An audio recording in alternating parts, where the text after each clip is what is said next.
Well, the holiday season has begun. Lots of energy, a lot of expectations, a lot of excitement, lots of triggers. Let's not ignore them. So let me hop into it. I got a couple things that I think may be useful to you.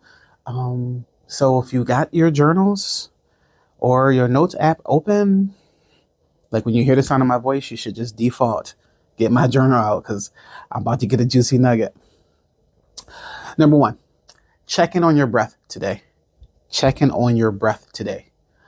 Are you using a shallow breathing that tricks your nervous system into believing that you have a need or you're in a deficit?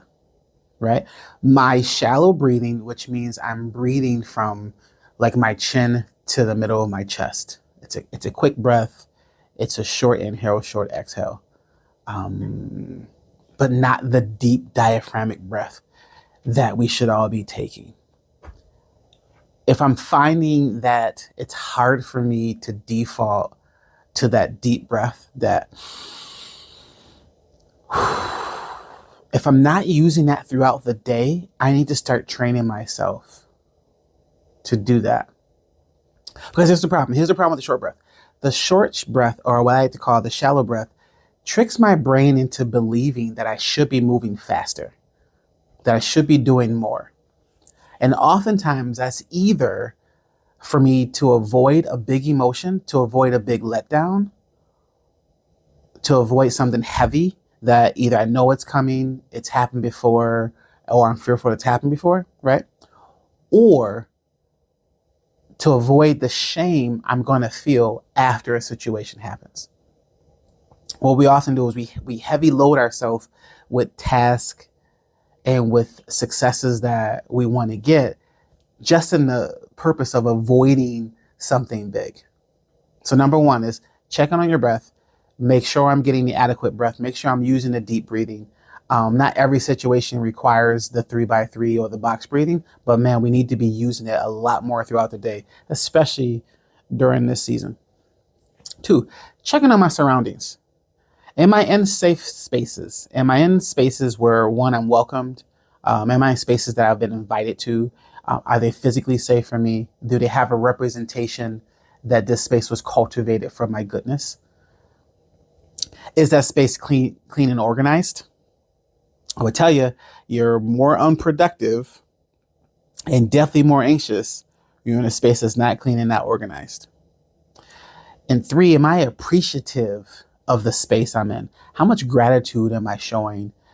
How often do I take a step back and just be thankful for it? Like, I love my office. If you've ever been in my office, if you've had the opportunity to be in my office, I love my office. I don't think my office is anything close to what you see if you were to Google search therapy, right? It looks nothing like, I don't think it looks anything like that, but it's really a representation of the things that are important to me, the things I like about me, and the things I like to have in my life. Like I have one section in my office that's just artwork, not things I've created, but things that other people have created and gave to me. Like they've gave me pieces of themselves. So I'm gracious for that. I'm gracious for the books in my office are ones that I hand selected. So these say, this is a representation of Jermaine. Does that make sense? Thirdly, check in on yourself. What do I need? How do I get that need met? And how do I move with intention to that need? So what do I need is a loaded question, right? Because what do I need could be a culmination of the whole day, or it could just be in this moment right now. So if you listen to this video there or this recording, there's probably a piece of you that just needed something. Maybe another voice in your head, maybe inspiration, maybe just a timeout from your current way of thinking, right? And then how do I get it? Well, it costs you nothing. You sat here, you maybe wrote some notes, maybe you critiqued, maybe you were inspired. But how'd you get it? Is you just put yourself in a position to receive it.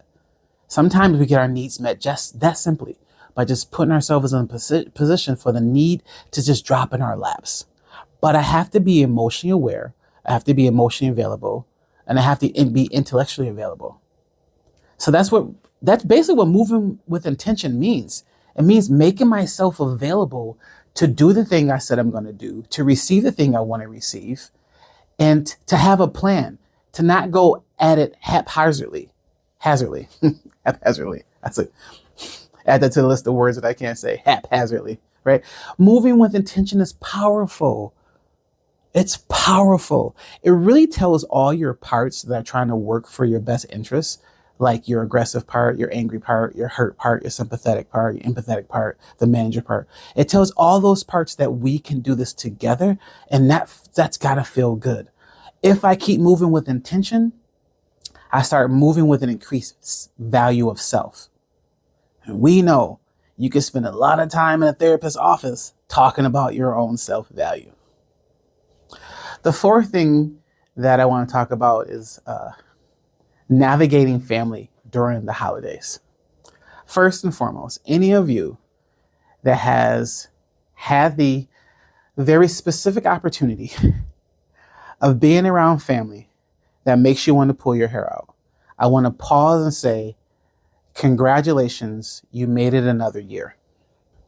And it's not to throw shade on your family, but to really give an honor to you for navigating. You probably don't tell yourself that you're a great navigator. You know the ins and outs of your family. You know those conversations that you get tricked into and that you try to avoid. You know about the shame that you feel when you go home or when you're not home. These are the battles that you fight. And I want to be the first person in your life, or if I'm not the first person, I just want to be one of the people to tell you, I'm proud of you for navigating this. And if you think that your family is not normal, newsflash, it is normal. Every family has some tough dynamics, all of them. And we are all part of those tough dynamics, right? We're either victims, participants, or sometimes rescuers of these tough dynamics. So I'm wishing for you during this holiday season is that you continue to navigate these tough dynamics. Navigate does not mean fix. Navigate does not mean solve. It means to move through, to get through it. Give yourself a cool head, a calm breath to get through it, right? Want better for yourself. When we're navigating tough family situations, we're actually moving with intention, and my intention is to avoid conflict.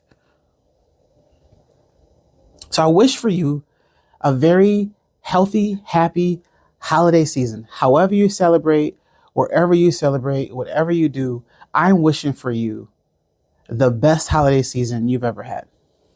Thank you for your time.